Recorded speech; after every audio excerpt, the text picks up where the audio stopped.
Sergeant Major, I get to carry a swagger stick. So we all have to make sure you don't fall asleep.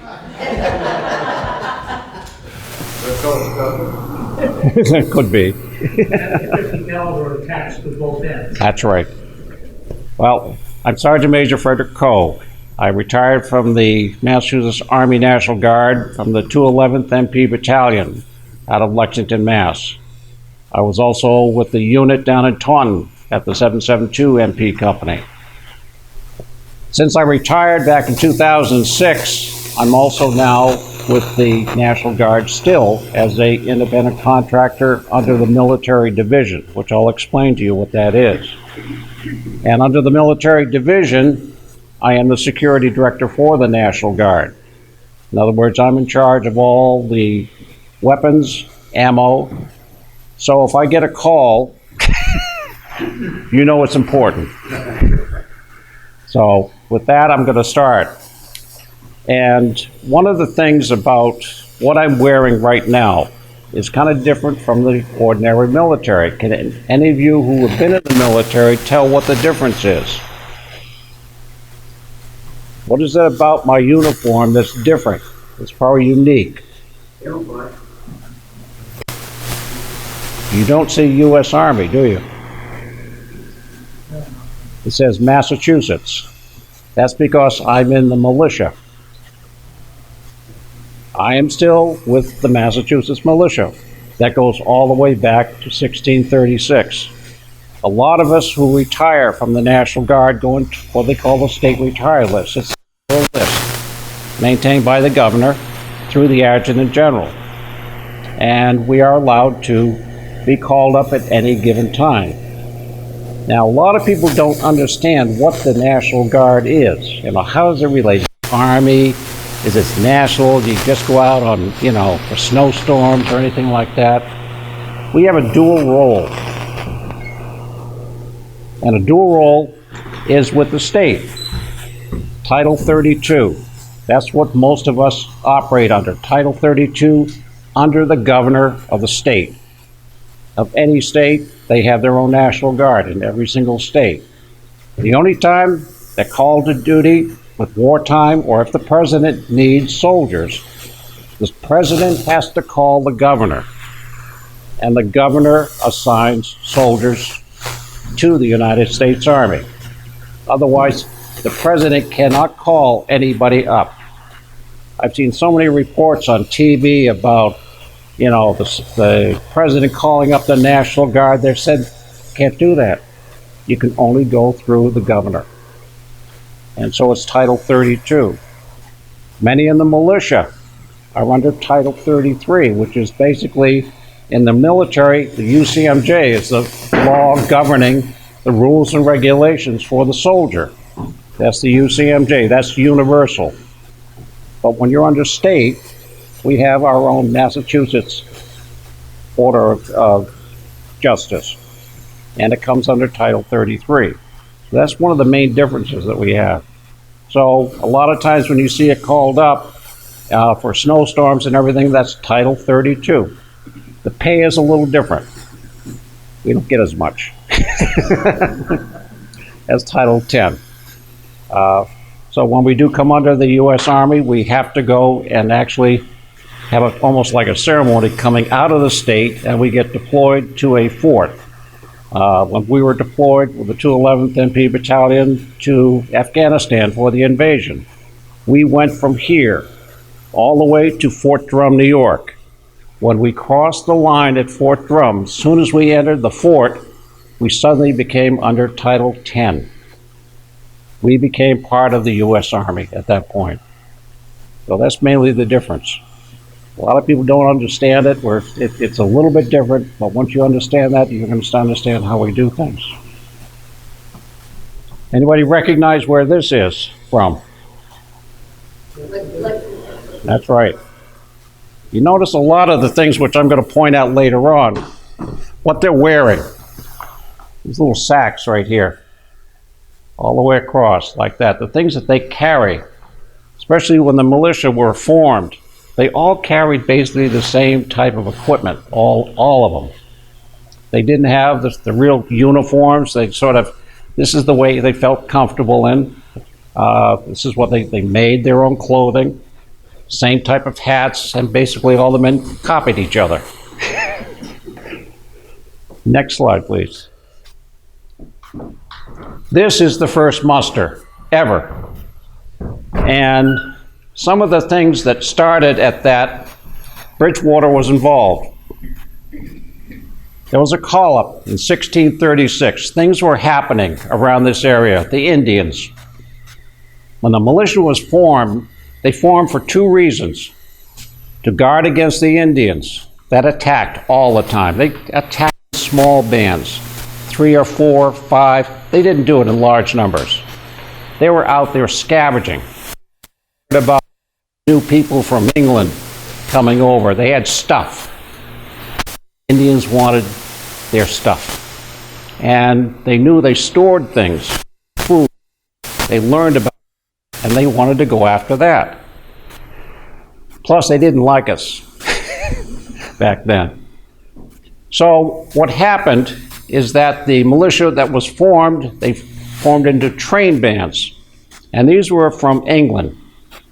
Back in England, the train bands were required 16 to age 60. And they trained once a week, sometimes once a month, depending on if there was things happening in the area. And the train band that is down in the Taunton area was called the Kohanet Train Band. And the 772 MP Company, presently down there in their armory, is the oldest continuing company-sized element in the United States. And that was a Kohanet Train Band. Back in the 70s, when I was a part of that, we had a committee that had to document this for the U.S. Army Archives to prove our lineage and the size, because in order to form a town, the town of Taunton, there had to be a trained band militia group, and it appeared on Taunton Green at the time. And that was the start of it. So that's from a continuing point of view all the way back. That is the largest company-sized element in the United States. Bridgewater had a smaller part.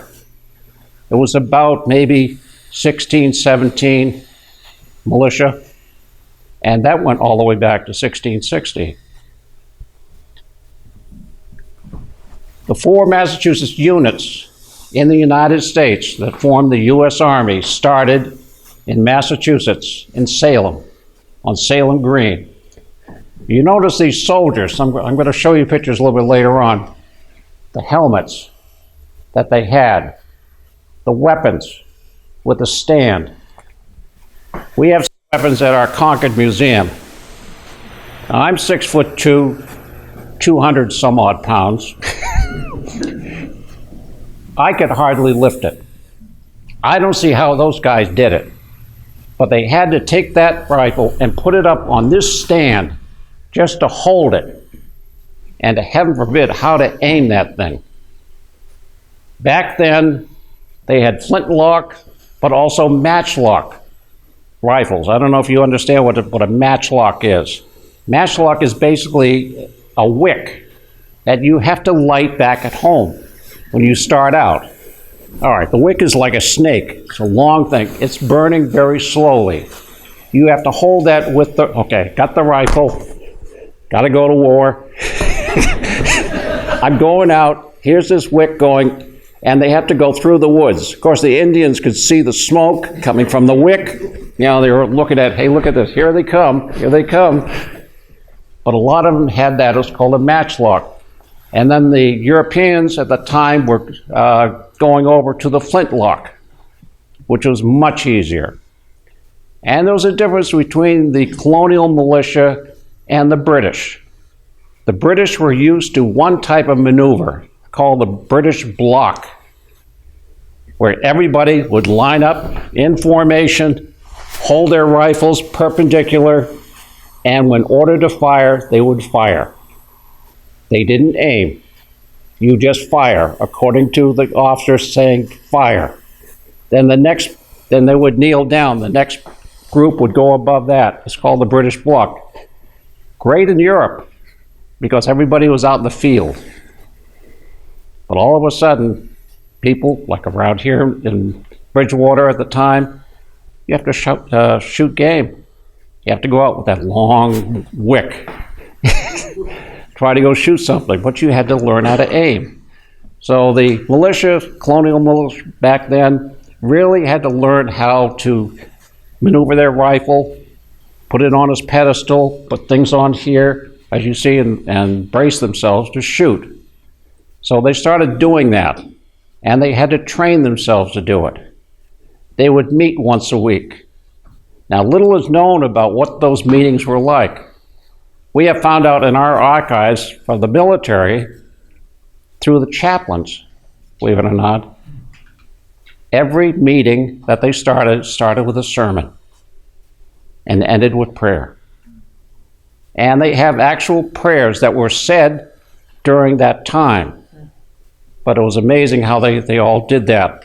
Of course, there were some men who wanted to go the other way. They had a few beers, something like that, didn't want to partake. They'd be late. That happened a lot, according to the chaplains.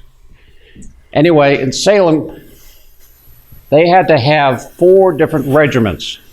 Now there's, 3 regiments, but 4 different entities that ended up being the lineage all the way for the U.S. Army. The 101 and the 182nd Infantry were called the North Regiment. The 101 Engineers were the East Regiment, and down here was the 101 Field Artillery.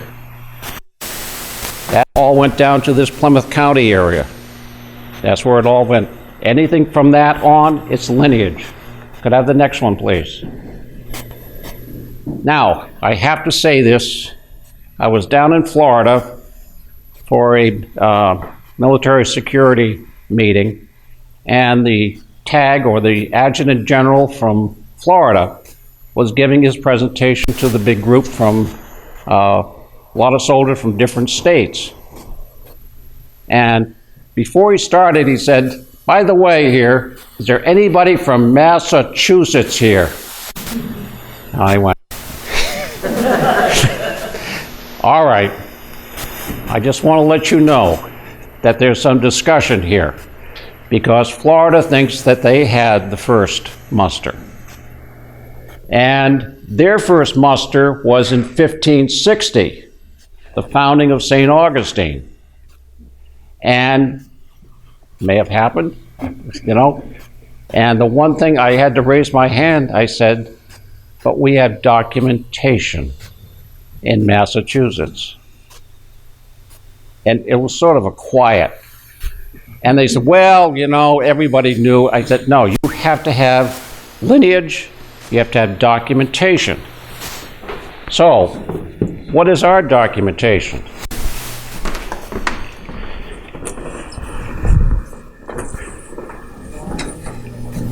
This is what was written.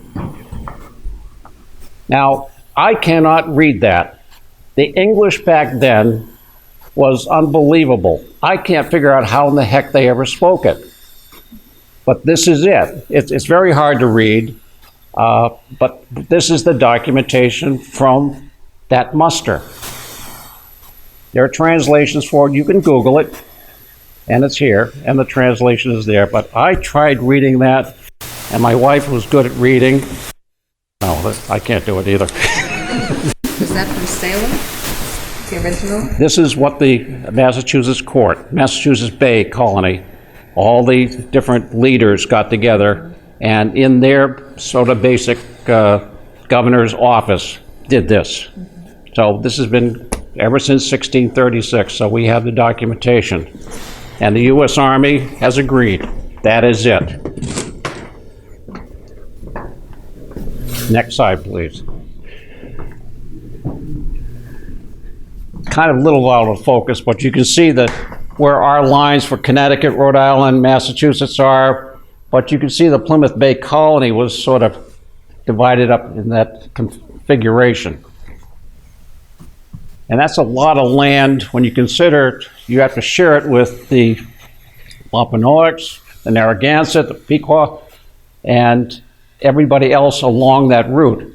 Most of our colonies were along the coastline, of course, where the commerce could be exported and imported goods from England. Next slide, please. Bridgewater. Some of the homes that you might all of a sudden imagine. You probably see a sign, Jack Conway Realtor, right back there. No. But that's what they look like. Sort of close together sometimes, depending on the families, because a lot of times families would get together, sort of create their own street, their own pathways. There was no Home Depot. There was no paint. But that's what it was. Could we live like that nowadays? I don't know. No dish on the top. If you notice the fencing, you have to make your own fences. Okay, next slide. These are the train bands. They had to buy their own equipment. They had to have their own equipment, maintain it all the time. And they just can't leave it around at home. They can't let the kids play with it. That's why you usually saw it, above the fireplace, out of the way. Kept it warm, but always ready. You notice that there's a drummer. Usually that's the call for the muster. You could hear the drum a long ways away. Next slide, please. These are some of in our museum at Joint Force Headquarters, we have some of the replicas of the helmets. This is called a lobster helmet, which it looks like a lobster tail on the back. That comes from England, and a lot of our colonists that came over in the Mayflower brought their own equipment from England. And some of it was appropriate for this type of warfare. That helmet was not. They preferred this helmet. From the writings that we have, it was great sometimes. When it rained, the echo was unreal because there's no padding inside, basically. Does anybody know what this is right here? It's called a bandolier. And that's where the powder for the different shots, all the lead balls were inside this little pouch, but they would carry this around their waist. What was interesting is that, how many are there? 1, 2, 3, 4, 5, 6, 7, 8, 9, 10, 11, 12. You know why there were 12? Think of the beginning of the meeting. 12 apostles. It was just one of the things. And that was found out by accident. And we found out that that's why they had 12. This was a heavy, heavy weapon. That's the matchlock. And the sword came from England. That's the way they used their weapons back then. Really wasn't necessary because you weren't dealing with the Indians who had swords. So you didn't have to have the wrist guard, anything like that. Next slide, please. This is our Joint Force Headquarters right now on Hanscom Air Force Base in Lexington. We are 2 miles away from Lexington Green and about 4.5 miles away from Concord Bridge. A lot of people who come visit our location.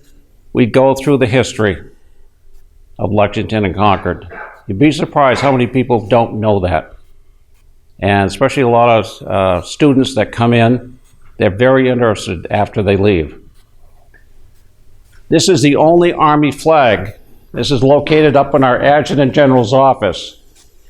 See those streamers? Army flag, every battle. We have the only flag that has every single battle including Lexington and Concord. Other states do not have this. And we have our general's flag.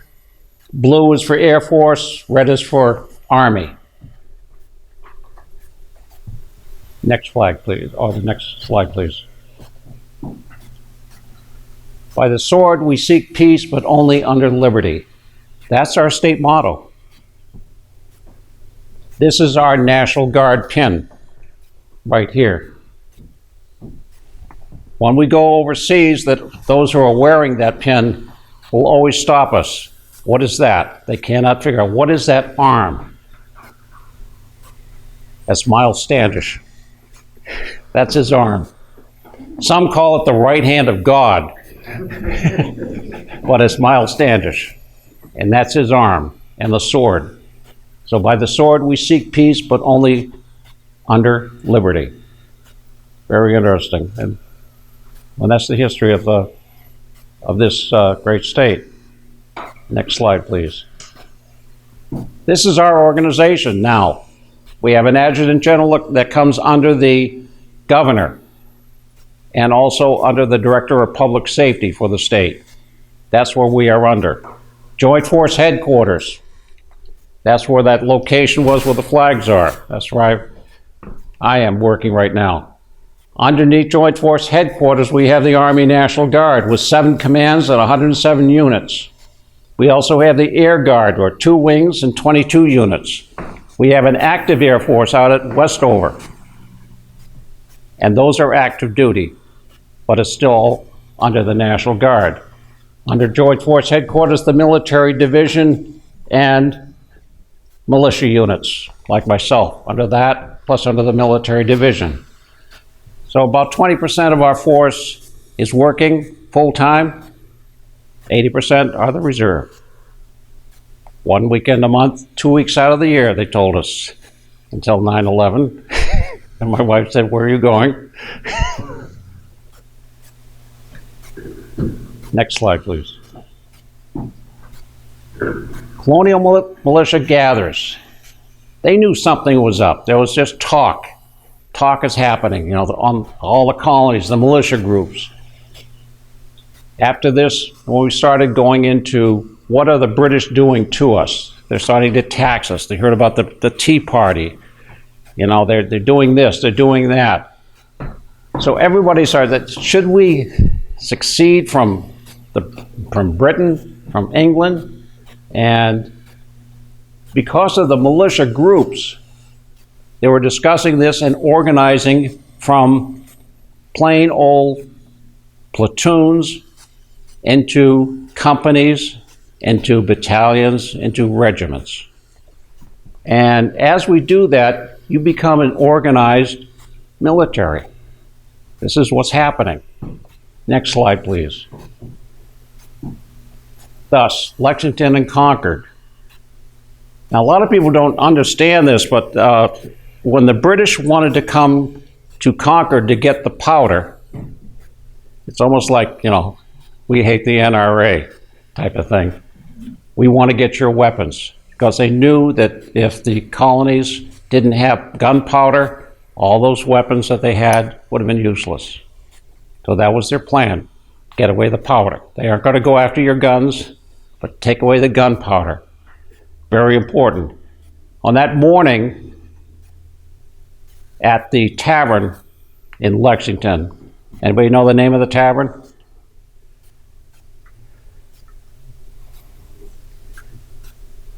It's a bonus question. All right, I'll come back to that. But a lot of the militia were at the tavern.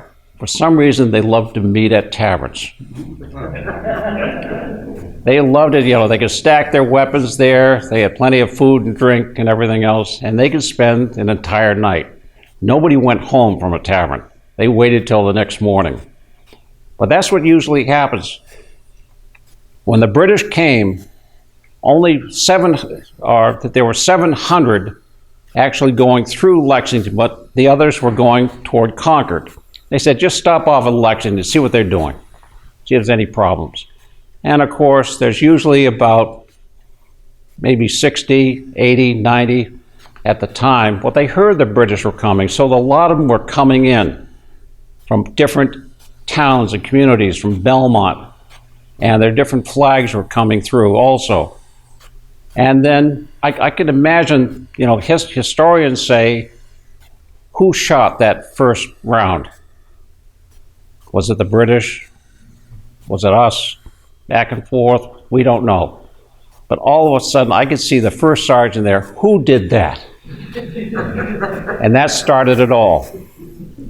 Does anybody here on every single flagpole in the United States of America, including ones around here, there's a ball on top of it. Gold ball. You know what that signifies? That's the musket ball. Shot heard around the world.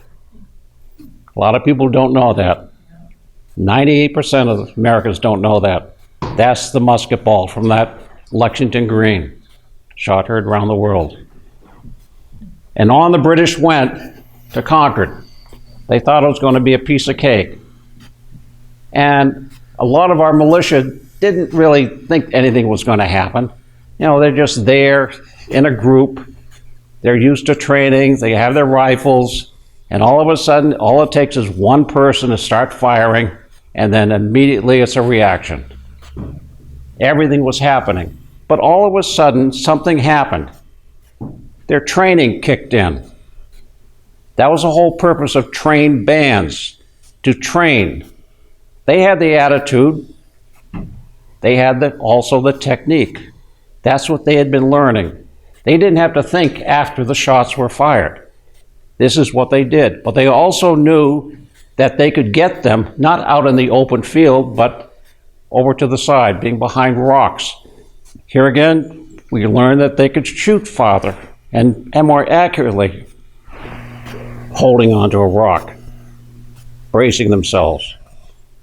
So that was at Concord, and the rest is history. Next slide, please. Bridgewater. They heard there was something happening. The British were going to Concord and Lexington. They sent a number. Your little history thing that I handed out will tell you how many went. So as they're going toward it, well, we're going to now it's all over. It's all over. All right, what are we going to do now? Well, Dr. Warren from Boston, he was the actually two-star of the militia at the time. Surround Boston. And that's what part of Bridgewater Militia did. They helped surround Boston and just put pressure onto the British. And as a result, Bunker Hill. That's where the first biggest action happened. It was actually Breed's Hill. And one of the things that was noted, we lost about 100. The British lost over 1,000. Why? Because the British like to stand in long lines together. Talk about easy targets. We are about, you know, hey, this is too easy. They're aiming. And the British were upset that they didn't, why weren't the militia standing out there like soldiers? We weren't dumb. Next slide, please.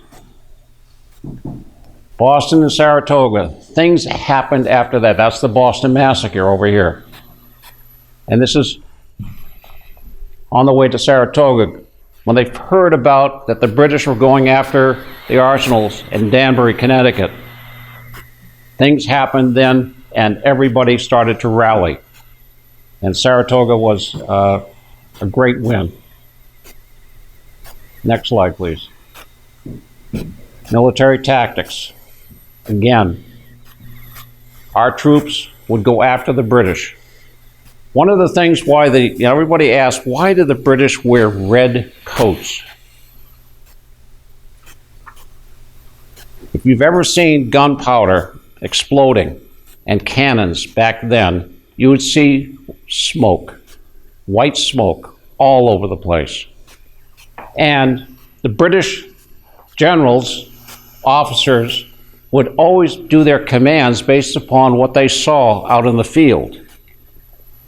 The only reason they made them in red is that they could see through smoke. And that's the only reason. Next slide. Now, there's a part of military history that I uncovered. And my wife being in the fashion business, I knew something about fashion. But I never realized how men back there were obsessed with fashion. Absolutely obsessed. They wanted to have, this is for example, these are the militia from New York. They wanted shorter jackets, they wanted green in color, and they wanted their ornaments and the red, that signifies that they wanted to be different. Their hats were a little bit different. They wanted the bow up on the hat. A lot of the colonies ordered stuff to France. They wanted shoes. They wanted material. They wanted different things. South Carolina liked the feather. They wanted the feather. Others, they had, well, we want the strap on this side. So it looked like a purse on this side, so they wore their purse. So you can always tell the militia from what state they were. Next slide. And you can see blue flower. When they got the shoes from France, they didn't like them because those who have been in the military and have gone on long marches, even my great Gore-Tex boots here, they feel horrible after 20 miles. But these militia and the British had better shoes. That's a British soldier with the red. They got disgusted with France. But here again, even at the First Continental Congress, everybody thought they were discussing all the do's and don'ts and what we're going to do tactfully. No, they were discussing what they're going to wear. Can you imagine that? And that's been proven in the archives. But nobody wants to mention that, but that's what the argument was. Next slide, please. The role of women. Believe it or not, the women had a great role, especially against the British. They were to set fires to the fields. Hay would be out in the field, like a field outside here. If there was hay, something, their job was to give them this right signal, burn it, to stop the formations coming at them. That was their job. Lafayette, on the end, gave the National Guard the name, National Guard. He was so impressed with the way the military formed, because they were disciplined soldiers in France, and he really relished the fact that the United States did it beyond what they did. And they gave us the name National Guard. Next. Our modern day Guard. Unbelievable the things that they wear now. It is heavy. Believe me, it is heavy. To put on combat gear, I know we didn't so much in Afghanistan, but in Iraq, the weight of a vest, the weight of bullets, clips, 40 rounds in each clip, when you had them on your vest, added weight. All the other gear, the helmets, they're putting on, we have infrared gear that we could put on to come down, flip over. Heavy, heavy, heavy. And then you're going to have to add all the other things to go along with it. It is weight like you wouldn't believe.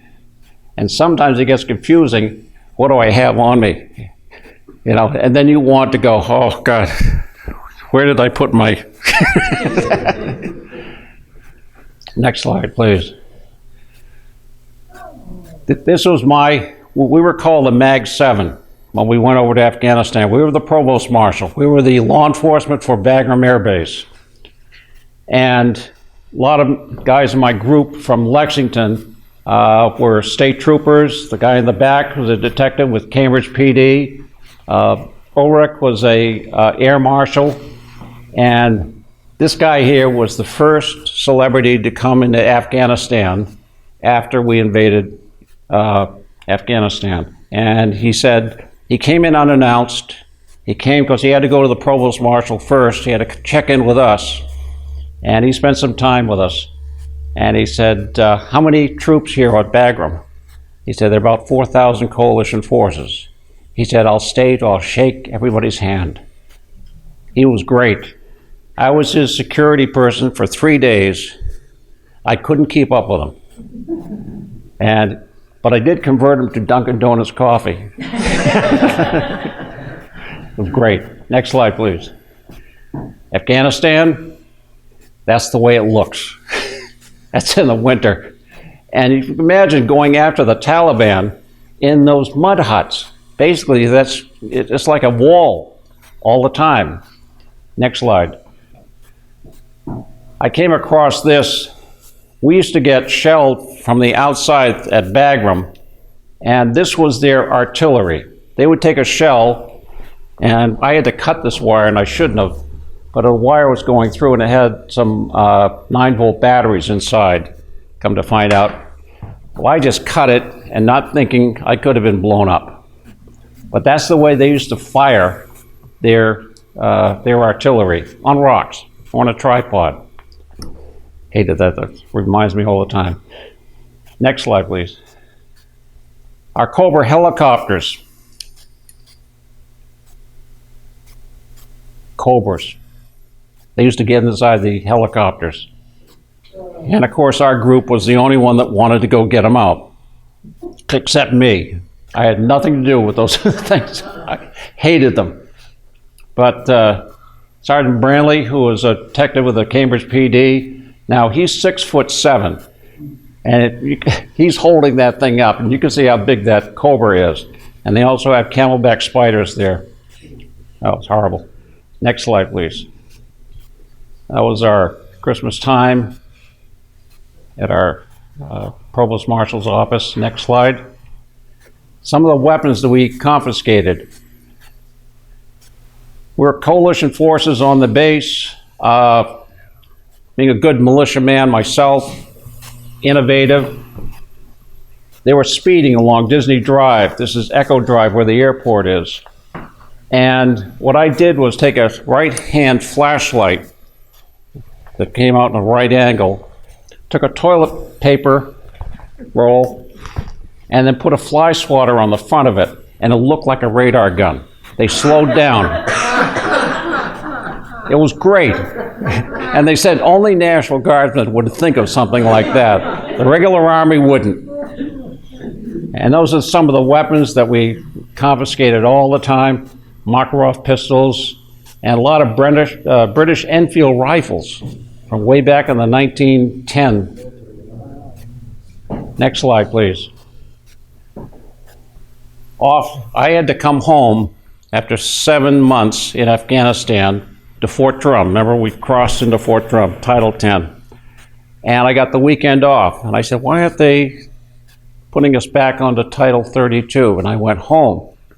And we got a message that we're going to invade Iraq. We got to go back. And I had to tell my poor wife.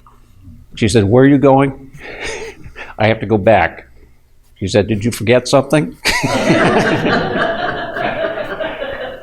It was horrible. But anyway, we were the first ones into Balad Air Base. We picked out the best building, we thought, which was the jail. And I said, why'd you pick the jail? Because of thick walls. It'd be cooler during the summer. Here again, militia thinking. Next slide, please. Those are the 3 sites, Saddam and his 2 sons in Mosul. They were buried there, and we were waiting for people to come to see if anybody would do anything. Everybody stayed away from that, but that was in Mosul. Next slide, please. One of my duties is to find out what happened to our food. and it was a rocket attack. Errant rockets again, you know, the kind that they put on the rocks, they shoot them off. One of them hit our transport coming into our base. You could have seen the other side of that. Oh my God. But the poor driver was from Texas. He was a contract driver, and he left the next day for home. Next slide. When I came home, I was the oldest soldier at age 60 over there in Iraq. And Governor Romney, I was head of the honor guard, and I knew Governor Romney. I did some ceremonies for him. And the day I retired in 2006, he invited my family, along with the Adjutant General, General Mason, to his office at the State House. And I liked that because he rearranged the furniture for this picture because I wanted to see John Hancock in the background. Anybody know where John Hancock's house was in Boston? No. It's actually the State House. His house, John Hancock's house, burnt down. And where the State House is right now, that's where his house was. So, next slide, please. Salem Muster is still going on. We're going to have one April 14th of this month. Still doing it. We celebrate it, the lineage, all the way back to that first muster. There's a plaque right there on the green commemorating this. But all our soldiers and the rest of the military know its roots from there. Next slide, please. Mission complete. It's not complete till you come home. And that happens with every militia that's ever done a job. Coming home is the best mission end that you could ever have. And the next slide. And that's thank you for your support. Now what I have too, if the lights can be turned on, this is just a quick synopsis. I'm going to show you a little demo. Remember the pack when I first opened up and they had it? Well, this is basically a replica of that. This is what they carried. Maybe some furs to trade with. A canteen cup. They would naturally have their most valuable piece of military equipment, the powder horn. It kept everything dry. Some would carry a bowl, not for salad.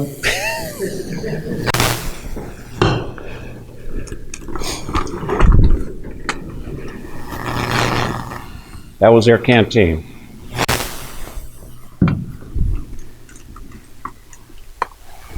Soda cracker.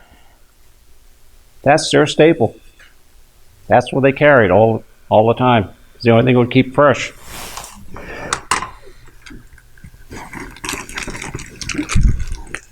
This is a replica. The thing you put in your jaw, you go da da da da da da. They had that. That was their entertainment, along with the drum.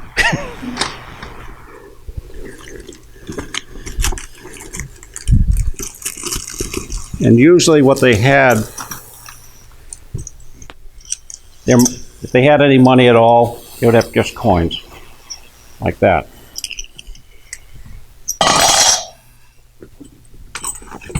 Now, in the modern army,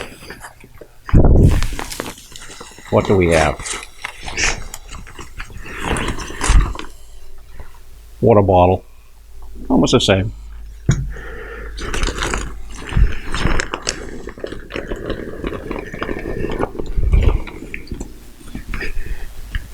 We would have a light.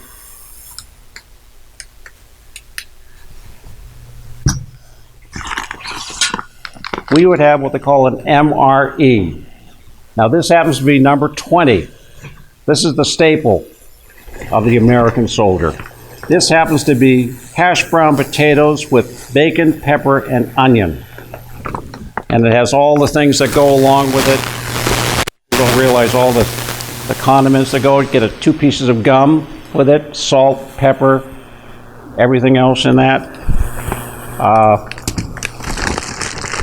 for dessert. And these are the way things are packaged. You could have them cold, or you can heat them up in a heater bag. You just add water to it, and it steam heats. You could be in the foxhole, and you can have a nice hot meal with that. I don't think, and of course, some people, well, but that's it. I have up here, after you could look at this, these are some of the coins that I've collected from generals, other soldiers that I've met. I have one rare coin here in the Army. It's the rarest coin in the Army. And it's from the Special Operations Association from Vietnam. And it basically says that these are people who don't exist. They have their alumni meetings, and they don't exist because the government never said who they were. And you're on your own when you go into Cambodia. And these guys are unbelievable.